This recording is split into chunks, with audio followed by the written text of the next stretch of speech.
The idea of a gun amnesty resurfaces as police raid reveals weapons cache in Silver Lake. The Swiss government to support a $100,000 recycling project here, and several months after her disappearance, investigators still trying to determine what happened to Nellie Starr. I am Julian Morris with the Channel 5 News. The details after this.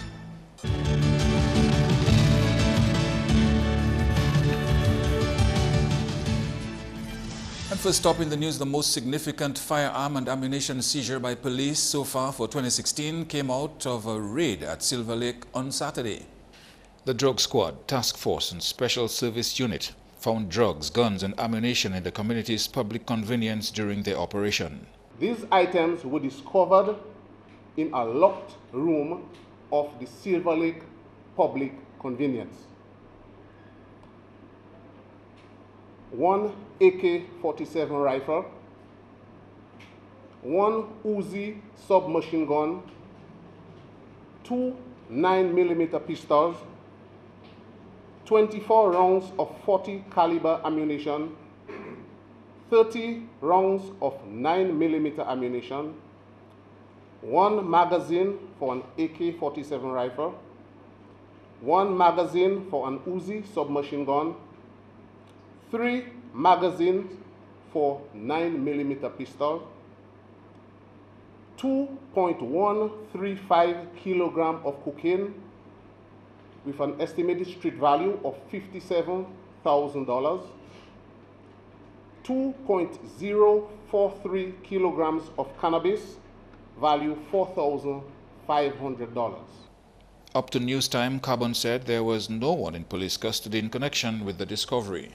It is of major concern to the police because these actually are very high-powered rifles, which of course are not supposed to be in the hands of civilians.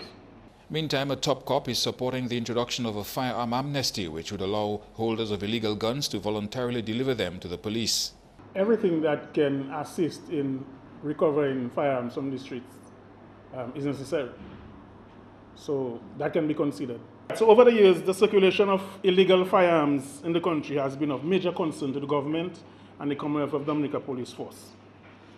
When the Firearms Act number 3 of 2011 was enacted, provisions were made for increased fines and stiffer penalties. And government continues to provide resources which directly influence the efforts of the police towards the removal of firearms from the streets. Valentine says the hierarchy of the police force can make a proposal to the Ministry of National Security for consideration if a firearm amnesty is required. In other news now, investigators are nowhere near a solution just yet as they continue to work on the Nellie Starr case. A 6-month-long investigation into the disappearance of reggae artist Nellie Starr and the fire at her home in the interior of Maho have proven challenging for the Criminal Investigations Department of the police force. So far, investigators have obtained part of the results from tests seeking to identify skeletal remains found in the burnt ruins of Nellie's home. The U.S. Federal Bureau of Investigation Lab Services is being used to assist local police in this regard. Head of the CID Acting Superintendent Davidson Valerie told Channel 5 News on Monday investigations continue. Over the past months, we have sent some of the remains, the human skeleton remains that we had found on the scene. We had sent it up to United States, to the FBI for forensic analysis. Some of those results we have received, and the rest of the results we are still awaiting. At this stage, I am not at liberty to say exactly what the content of the results have been, but some of the results have indeed reached us, and we are proceeding along our investigations in the matter. Valerie says it's a challenging investigation given the circumstances of the incident, adding that he believes they can be successful once the evidence is forthcoming. The police have brought in various persons during the investigations, and we continue to do so. A number of persons have been questioned, and as more information comes to us, we will be bringing in other persons for investigations in the matter. It is by no means close to a solution yet from what we are seeing, but indeed we are following various leads that we're getting, and we hope that we will be able to bring some closure to this matter as soon as we have this necessary evidence that can assist us in the process. We cannot say for a fact that the remains belong to any specific person. Superintendent Valerie says irrespective of when the incident occurred, as so long as evidence exists, investigations will go on to try to solve it. Nellie's partner, Trevi Felix, a musician who lived with her, is also unaccounted for. February 12 marked Nellie's 42nd birthday. Idona John Baptist, Channel 5 News.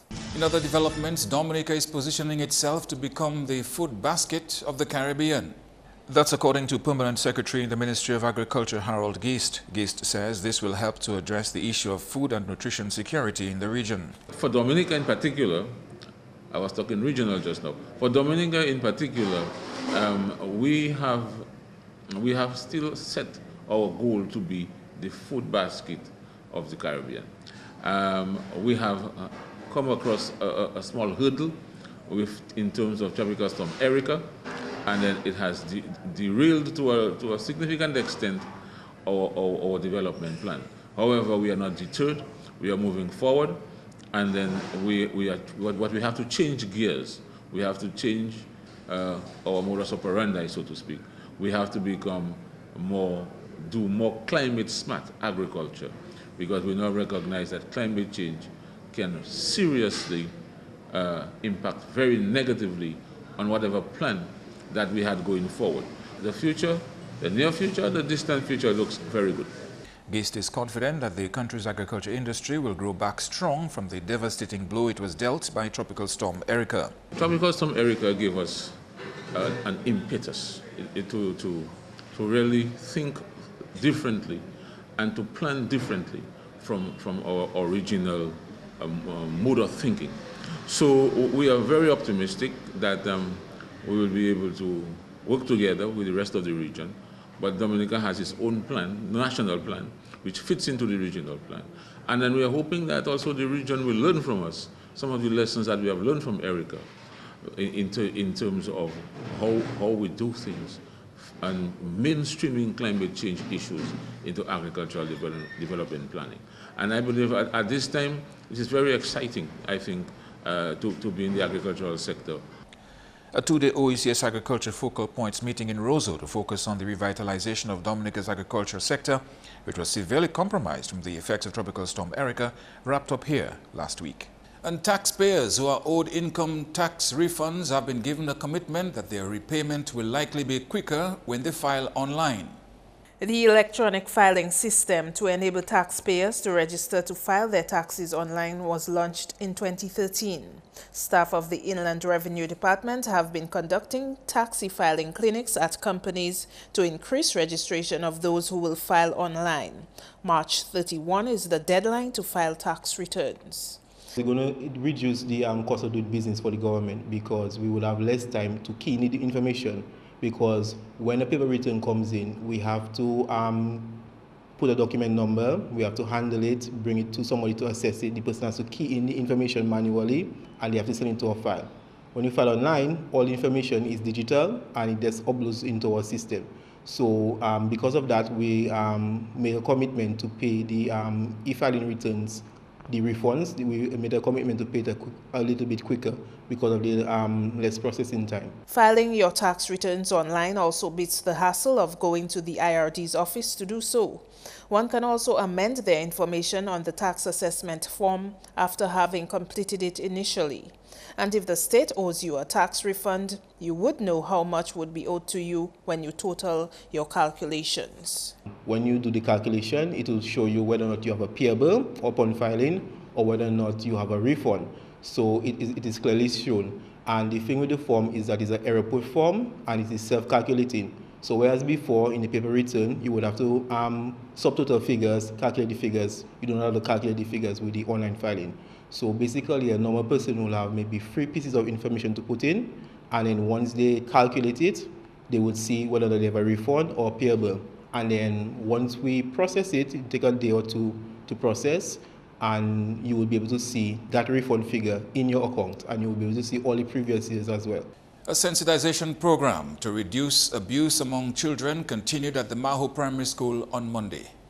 That was the aim of a child assault prevention program, CAP, which is being taken to primary schools around the island. We're doing classroom workshops where we teach children to be safe, strong and free in assault prevention, meaning to protect themselves, to prevent an assault from happening, instead of reacting after an assault, but we're teaching them to prevent the assault from happening. Another thing about the child assault prevention, it teaches the children that they are safe adults. We teach them what is a safe adult and what's an unsafe adult, so they are able to get help from people. If you learn from a very young age that there's somebody you can trust and that somebody you can talk to when you don't feel safe, then it will help you to protect yourself. The CAP program also engages parents and teachers.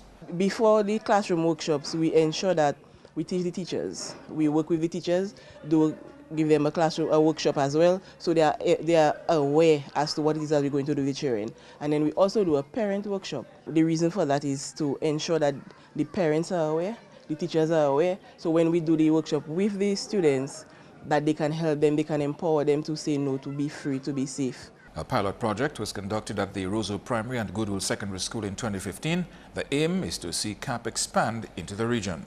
That was supported by the Canadian government and UNICEF. So this year, they liked the program, they liked the pilot, it was successful, they decided to fund it again. So we're doing 6 additional schools, 3 on the West Coast and 3 on the East Coast. We're trying to see whether, even as Child Fund is phasing out, if the local partners like the East Federation can keep that program alive for many years to come, and not just for the primary schools, but for the high schools and preschools and the college.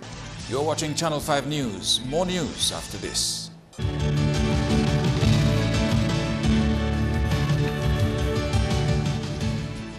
Thank you for staying with us. An over $100,000 project supported by the Swiss government to start recycling of plastic bottle waste. That'll kick off later this year. The PET recycling project, aimed at enhancing collection of recyclable material, will be administered by the Dominica Solid Waste Management Corporation.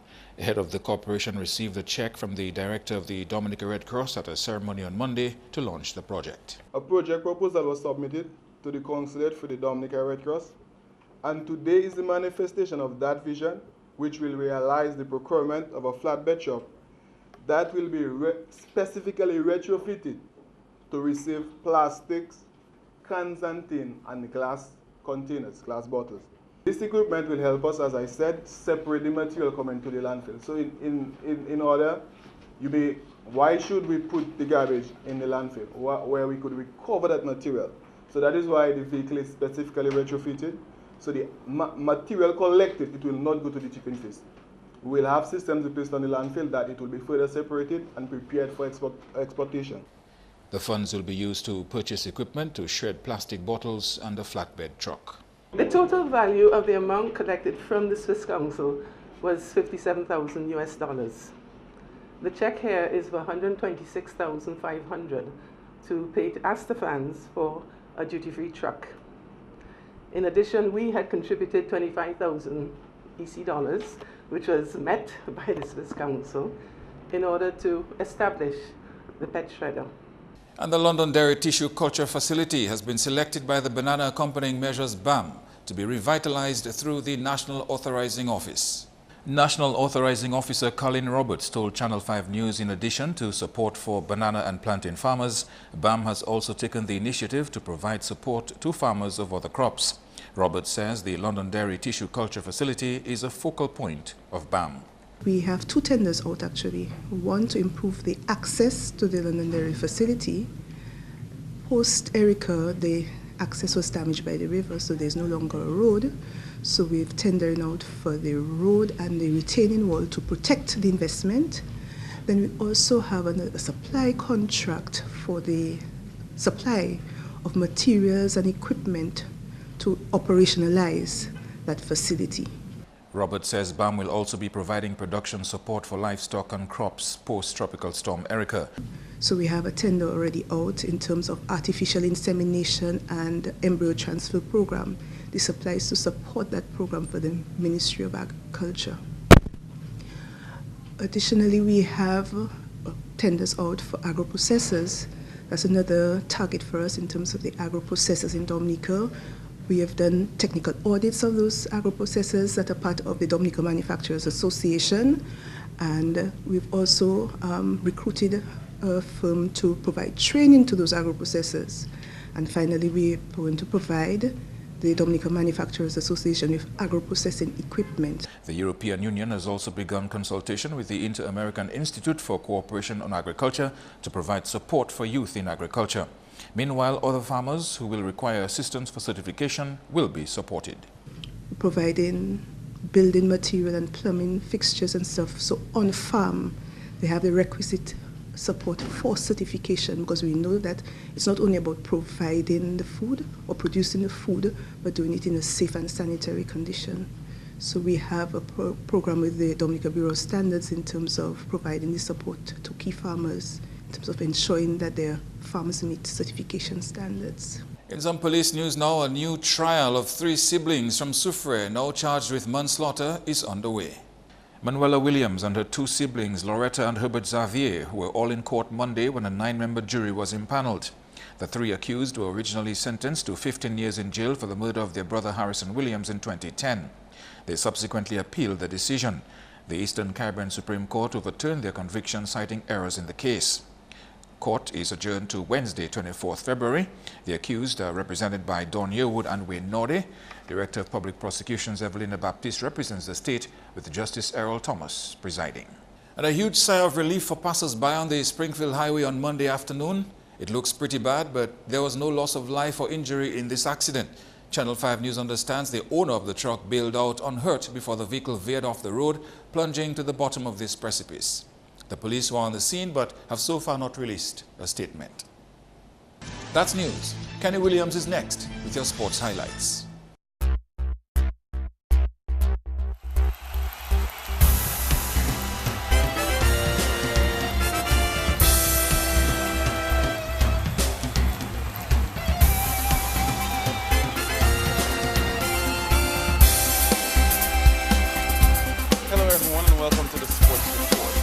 I just want to say congratulations to Dublin Football Club for winning the 2015-2016 Flow Premier League Championship. Congratulations. We'll call on the president to present the trophy to the winning captain.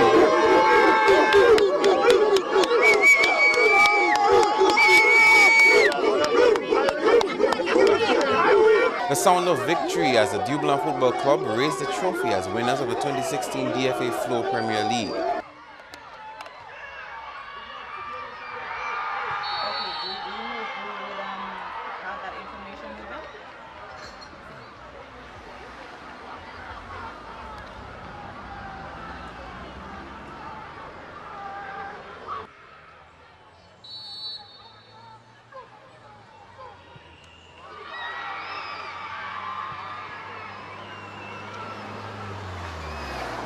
Captain of the Dublin Football Club says this victory is for the fans. Trust me, it's very overwhelming, you know.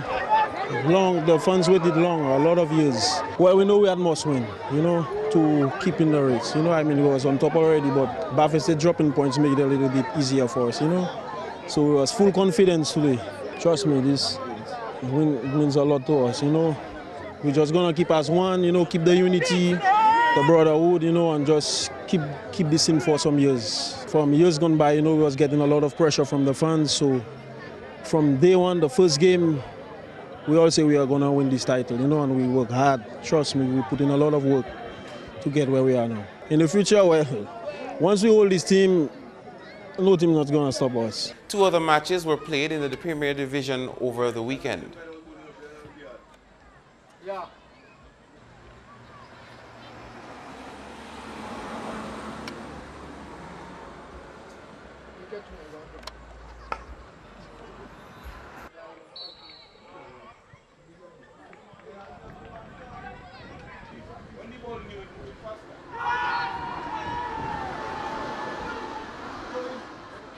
Defending champions of the United Insurance Under-20 Secondary Schools Cricket Champs, Dominica State College will be looking to get closer to defending their title in Monday's semi-final game.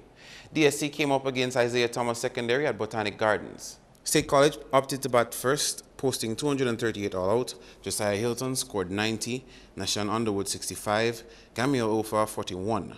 Bowling for ITSS, Josel Valmont took 3 for 66 and Micah Joseph 3 for 94. Isaiah Thomas Secondary replied with 111 all-out. Micah Joseph added 31 and Curly Alphas 24. Lee Louisi picked up 8 for 53. This means that Dominica State College and PHL Secondary will meet up in Thursdays and Fridays finals at 1:30 p.m. and 10 a.m. respectively. In volleyball, the boys volleyball team of PSS and DGS took to the court at Benjamin's Park on Monday. Home advantage favored PSS as the team dominated the game 3 sets to 0. The scores 25-15, 25-13, and 25-23. Thursday will see the playoff between second place and third place teams. DSC and ITSS have advanced to the semifinals. Finally, in sports, head of the National Football Association will cast Dominica's vote in the upcoming FIFA presidential elections. That's when DFA President Glenn Etienne leaves the country Tuesday to attend the 2016 FIFA Extraordinary Congress in Switzerland. It's an important Congress. It's a FIFA Extraordinary Congress where two of the main items on the agenda is the FIFA reforms and also the presidential election. So we are going to put our hats in the race and we are going to vote somebody.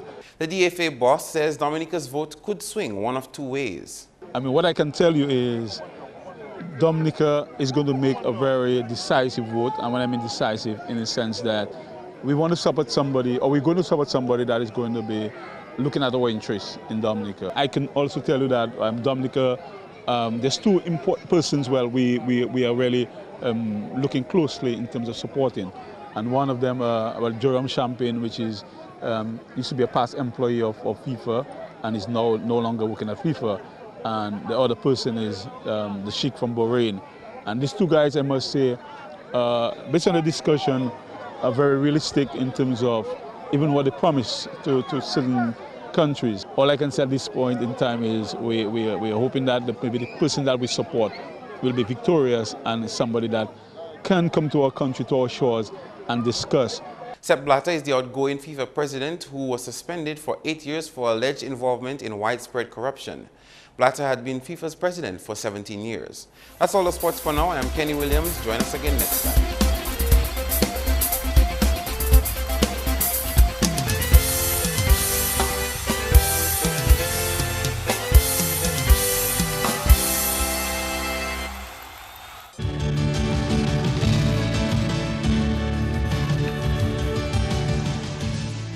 Up next, a look at your weather. Good evening. Welcome to tonight's weather broadcast. I am Janelle Macpherson. Satellite imagery today showed some low-level clouds which moved across the region today. Visible satellite imagery showed some cloudy skies over Dominica today. Radar imagery indicated some scattered showers across the islands today. The weather for tonight is expected to be fair to occasionally cloudy with a few brief scattered showers. Tomorrow, apart from a few early morning showers, conditions are expected to be fair to partly cloudy. Sea conditions tomorrow are expected to be moderate with waves peaking near 8 feet. Small craft operators and sea bathers are advised to exercise caution. For the next 3 days, apart from a few brief early morning showers, conditions are expected to be fair to partly cloudy. Breezy conditions can also be expected by Thursday. Throughout the Caribbean tomorrow, a high-pressure system will remain the dominant feature. Possible early morning showers can be expected. Apart from this, conditions will be fair to partly cloudy across the island chain. On the international cities forecast, rain expected in New York and London, cloudy skies expected in Miami, partly cloudy skies expected in Caracas, and clear skies expected in Beijing. The sun will rise tomorrow at 6:26 a.m. and will set at 6:12 p.m. For up-to-date weather information, please call our weather hotline at 447-5555 or visit our website at weather.gov.dm. Thanks for viewing and have a good night. To end the news, the headlines again. The idea of a gun amnesty surfaces again as police raid reveals weapons cache in Silver Lake. The Swiss government to support a $100,000 recycling project here, And several months after her disappearance, investigators still trying to determine what happened to Nellie Starr. Feel free to contact us at news@mapping2k4.com. You can watch our past newscast on YouTube. On behalf of the production team, I am Julian Morris. Thank you for watching. Join us tomorrow.